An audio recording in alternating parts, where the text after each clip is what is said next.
Sehingga Nabi SAW ketika ditanya, ya Rasulullah, seberapa istimewanya Baitul Maqdis dan Adnafu Baitul Maqdis, Palestina?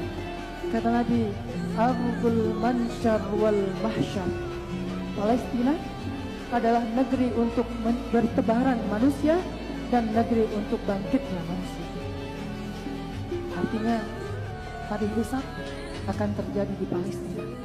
Menteri-menteri tertinggi di dalam kabinetnya kata bahawa mereka akan mengusir rakyat Palestin. Tetapi sambil perkara ini berlaku, masih ada negara-negara Islam yang sanggup bersekongkol dengan kepimpinan pembunuh Benjamin Netanyahu ini. Ya Allah. Sebab itu Malaysia perlu tegas dalam bab ini. Mereka yang kehidupannya seperti itu masih bisa tersenyum ya, luar biasa. Mereka dalam situasi yang sangat mencekam, situasi yang tidak menenangkan, situasi yang bertarung dengan kematian yang sesungguhnya mesti menghadirkan kepekaan yang dalam pada jiwa-jiwa kita. Saudara-saudariku, jangan pernah bertanya kenapa kita mesti membantu mereka. Hei, Anda tidak memahami sejarah. Anda belum baca bagaimana nikmatnya kita mendapatkan support dari mereka. Isu Palestina tidak terbatas di umat Islam saja. Isu Palestina tidak terbatas di Masjid Al-Aqsa saja. Tapi Palestina terkait dengan Indonesia erat menjadi kewajiban untuk saling mendukung meraih kemerdekaan. Untuk itu, saya mengajak kepada seluruh lapisan bangsa untuk menyuarakan kemerdekaan Palestina, kedamaian Palestina, berdampingan hidup dalam kebaikan dengan seluruh negara di semesta ini. Halo teman-teman semua, Assalamualaikum warahmatullahi wabarakatuh. Apa kabarnya nih teman-teman semua? Semoga sehat selalu ya. Dan kembali lagi bersama aku Rizky tentunya. Ya Allah, berita di Palestina. Tangan kita terlalu kecil teman-teman untuk menolong saudara-saudara kita di Palestina tentu saja.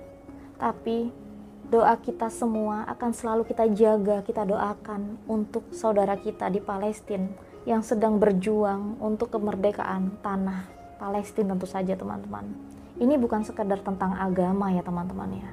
Ini mengenai kemanusiaan, tentang saudara-saudara kita, anak Adam yang terzolimi di tanah Palestina. Allahu Akbar, pray for Palestine. Setidaknya sedikit apapun yang kita bisa berdoa dengan ketulusan hati kita untuk saudara kita di tanah suci Palestina, mendonasikan apa sedikitnya saja yang kita punya untuk saudara kita di sana. Berikut ada beberapa video yang akan ditayangkan. Semoga saudara-saudara kita di Palestina diberikan kesabaran, kekuatan, dan keselamatan di sana. Turki, Malaysia, Indonesia, Palestina butuh pertolongan. Ada lagu yang seperti ini ya teman-teman ya, kemarin banyak sekali di-share tentu saja. Ya Allah. Masjid Al-Aqsa yang begitu sungguh indah, mulia. Allahu Akbar. Misi Malaysia ke Palestina. Kita cuba thank you so much yang dah donate. Kita silakan donate because ini kita boleh tolong sebahagian je lagi semua. We hope we can do more actually. Kan? Sebab ramai lagi 500 camp. Kita nak bagi banyak lagi camp kan? Ya, ada ratus camp sebenarnya tapi kita tak dapat nak bagi semua because of the amount dana yang kita ada tak cukup untuk bagi semua. Allahu Akbar. Setidaknya kita bisa donasi dari jarak jauh ya teman-teman ya. Potret anak-anak Palestina masih sempatnya mengibarkan bendera Indonesia dan Malaysia di jalur Gaza. Luar biasa kan?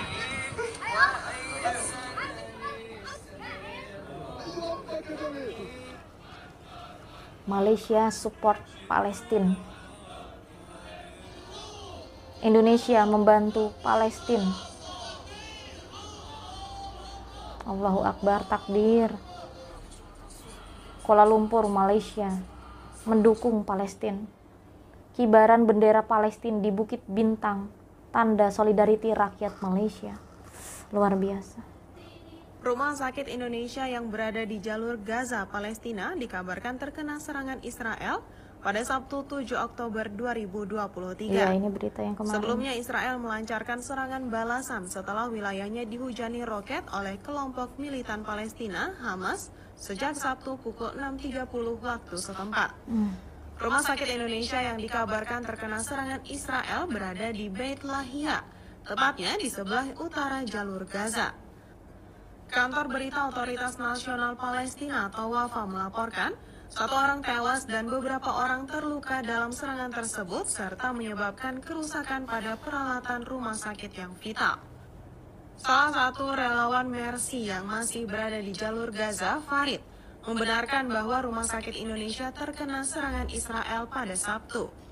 Ia mengatakan serangan tersebut berasal dari tembakan roket pesawat tempur Israel. Pada saat kejadian, Farid bersama relawan lainnya tengah berada di Wisma Dr. Jose Rizal Jurnalis. Lokasi tersebut menjadi tempat tinggal relawan yang berada di kompleks Rumah Sakit Indonesia. Farid mengatakan tiba-tiba terdengar ledakan yang sangat kuat. Belakangan diketahui ledakan tersebut berasal dari roket pesawat tempur Israel jatuh dekat dengan lokasi tempat tinggal relawan. Farid menyampaikan serangan Israel tersebut menyebabkan 1 warga Gaza tewas atas nama Abu Romzi, seorang staf loker Mercy yang bertugas sebagai security. Ia sudah bekerja di Rumah Sakit Indonesia sejak 2011. Ia menambahkan Romzi tewas ketika ia berada di dekat mobil ambulans yang berada di dekat Rumah Sakit Indonesia. Korban sempat dilarikan ke Rumah Sakit Indonesia, namun nyawanya tidak dapat diselamatkan. Operasional Rumah Sakit Indonesia di Palestina, pihak Mercy memastikan meskipun terkena serangan Israel, pelayanan di Rumah Sakit Indonesia hingga saat ini masih tetap berjalan dengan baik. Sementara itu, Ketua Presidium Mercy, Dr. Sarbini Abdul Murad, mengutuk serangan Israel ke jalur Gaza yang menyasar Rumah Sakit Indonesia. Ia juga meminta agar perbatasan Gaza segera dibuka supaya bantuan internasional dapat masuk ke daerah konflik. Di sisi lain, Sarbini turut mengucapkan bela sungkawa atas meninggalnya Romzi dan warga Gaza lainnya yang menjadi korban serangan Israel. Ya Apabila Allah. rakyat Palestin dibunuh secara kejam, mana hak Palestin untuk membela dan mempertahankan nasib mereka? Jadi pada hari ini, rakyat Palestin sedang hidup di dalam penjara terbesar di dunia. Iya, ya Allah. Kebebasan harian disekat, dihalau dan diusir daripada tanah dan rumah milik mereka. Elektrik dan air dikawal oleh pemenjara mereka, iaitu Israel. Mereka setiap hari tidur dalam ketakutan. Pada bila-bila masa, pagi dan malam boleh dipedil oleh bom. Pada bila-bila masa, the occupiers boleh ketuk, hentam pintu, usir mereka daripada rumah yang baru dibina. Realitinya mereka sedang hidup dalam ketakutan 24 jam, 7 kali seminggu, selama berdekad-dekad lamanya. Ya Allah, Perkara ini bukanlah astagfirullahaladzim. perkara yang baru timbul dan muncul beberapa minggu yang lepas. Sebab itu, apabila pihak dunia hanya menggunakan selective outrage, kemarahan yang selektif, apabila ada mangsa dan rakyat yang tidak bersalah dibunuh, tetapi mereka menutup mata, membutakan mata, memekakkan telinga apabila rakyat Palestin dibunuh dengan kejam sejak berdekad-dekad lamanya. Ya Allah, Dan ini astagfirullahaladzim. bukanlah perkara yang hanya diadili oleh pemimpin rakyat Malaysia. Kalau kita lihat laporan Amnesty International sendiri yang menunjukkan bahawa kekejaman Israel ini direkodkan sebagai war crimes, jenayah besar peringkat antarabangsa. Benjamin Netanyahu, Perdana Menteri Israel, turut dirujuk dengan izin to the International Criminal Court, Mahkamah Jenayah Dunia, kerana pembunuhan yang kejam, pengambil alihan tanah secara paksaan, Allahu usiran Akbar. besar-besaran. Persoalan ini, apabila pemimpin dunia di persada dunia katakan Israel has the right to self-defense, di manakah mereka apabila rakyat Palestin dibunuh secara kejam? Mana hak Palestin untuk membela dan mempertahankan nasib mereka? Allahu Kita tidak Akbar. boleh ada selective outrage. Adakah nyawa seorang Israel jauh lebih bermakna daripada nyawa seorang bayi, wanita, anak-anak yang kejam dibunuh di Palestin. Sebab itu Tuan Yang Dipertua, saya ingin memaklumkan dalam dewan ini kita tidak boleh ada selective outrage ini. Kalau di Ukraine, negara-negara besar dunia Eropah, Amerika Syarikat, UK dan yang lain bersuara langsung. berikan bantuan, berikan pembelaan. Mereka kata we need to fight the occupiers kerana Rusia ambil alih tanah secara paksa. Tetapi di dalam Palestin dan Israel pula, apabila the occupiers datang mengusir, membunuh dengan kejam, secara tiba-tiba mereka buta, pekak dan bisu. Allahu Itulah Akbar. selective outrage di peringkat persada dunia yang wajib kita tentang dan lawan. Ya Allah. Perkara ini lebih merisaukan Tuan Yang Dipertua adalah kerana ini adalah bom jangka. Bom jangka ini berdekat-dekat lama. Tetapi lebih spesifik sejak 2-3 tahun yang lepas, apabila tanah-tanah yang sebelum ini, I'm not talking about pre-1960s, yang telah dibina rumah-rumah orang Palestin, secara tiba-tiba illegal occupiers sedikit demi sedikit mengambil alih tanah bumi Palestin yang semakin lama semakin kecil. Mereka ketuk pintu ke pintu, usir mereka keluar, tarik heret orang Palestin keluar dari rumah, pukul mereka, ada yang sampai dibunuh. Pada baru-baru ni di perhimpunan PBB, Perdana Menteri Israel Benjamin Netanyahu mengeluarkan satu peta yang menunjukkan bahawa bumi Palestin itu tidak wujud lagi. Tetapi sambil dia mengeluarkan peta yang melenyapkan bumi Palestin, menteri-menteri tertinggi di dalam kabinet dia kata bahawa mereka akan mengusir rakyat Palestin. Tetapi sambil perkara ini berlaku, masih ada negara-negara Islam yang sanggup bersekongkol dengan kepimpinan pembunuh Benjamin Netanyahu ini. Ya Allah. Sebab itu Malaysia perlu tegas dalam bab ini. Walaupun di persada dunia, maaf, masa sangat ringkas, singkat. Walaupun kita ada hubungan yang baik dengan negara-negara ini, but we should not compromise. Saya ada satu cadangan, disingkat 30 saat, yang kalau boleh saya cadangkan kepada Yang Berhormat Timbalan Perdana Menteri. Kerana sambil kita melihat apa yang sedang berlaku, Malaysia ada peranan untuk dimainkan.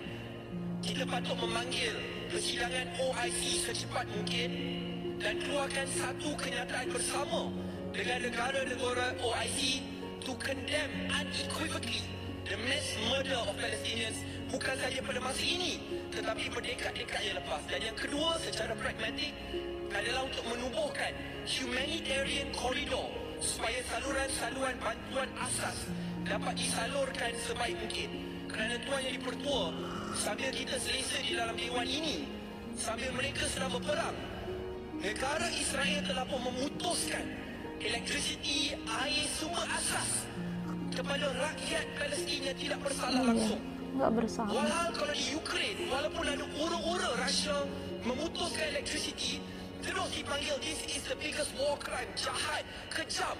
Tetapi apabila negara Israel memutuskan elektrisiti, air, asas orang hidup, hospital dibedil, hancur, satu bangunan dihancurkan, masjid yang dibina oleh Malaysia hancur, dilenyapkan begitu saja. Tapi tak ada pun mereka kata this is a war crime. Ya Allah. So we need to set up that humanitarian corridor secepat mungkin supaya bantuan asas dapat disalurkan. Terima kasih Tuan Yang Dipertua. Ya Allah.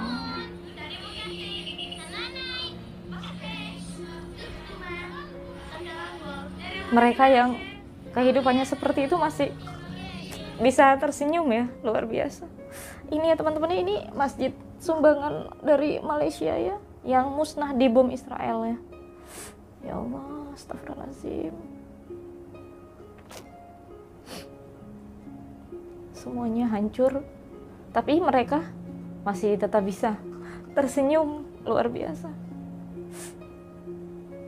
Ya, retak hati kita berkeping-keping melihat kehancurannya. Kita di sini hidup berkecukupan, bahagia, tapi saudara kita di sana, ya Allah, jangan lepas untuk selalu mendoakan mereka. Sisihkan sedikit rezeki kita untuk donasi. Kini Palestina memanggil saat anak-anak banyak yang syahid dihujani bom dan rudal yang meluluh lantakan itu. Saat perempuan banyak yang ternistakan dan banyak orang berhamburan untuk mengungsi meminta pertolongan.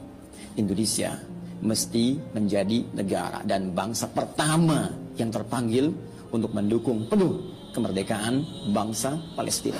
Negara Palestina, rakyat kita, negara kita, bangsa kita punya kewajiban moral untuk melakukan satu hal yang sama yang pernah mereka hadirkan kepada kita lebih daripada 77 tahun yang lalu. Saat kita merasakan nikmatnya Idul Fitri, nikmatnya beribadah, nyamannya beraktivitas, mereka dalam situasi yang sangat mencekam, situasi yang tidak menenangkan, situasi yang bertarung dengan kematian yang sesungguhnya mesti menghadirkan kepekaan yang dalam pada jiwa-jiwa kita. Saudara-saudariku, jangan pernah bertanya kenapa kita mesti membantu mereka. Hei, Anda tidak memahami sejarah. Anda belum baca bagaimana nikmatnya kita mendapatkan support dari mereka. Isu Palestina tidak terbatas di umat Islam saja. Isu Palestina tidak terbatas di Masjid Al-Aqsa saja. Tapi Palestina terkait dengan Indonesia erat menjadi kewajiban untuk saling mendukung meraih kemerdekaan. Untuk itu, saya mengajak kepada seluruh lapisan bangsa untuk menyuarakan kemerdekaan Palestina, kedamaian Palestina, berdampingan hidup dalam kebaikan dengan seluruh negara di semesta ini.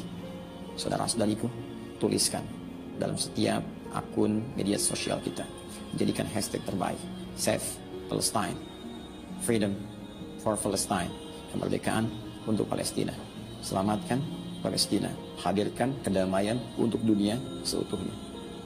Bagi umat Islam, hadirkan doa-doa terbaik dalam sujud kita, dalam kunut nazirah kita, bermohon kepada Allah agar diberikan kekuatan saudara-saudari kita di sana.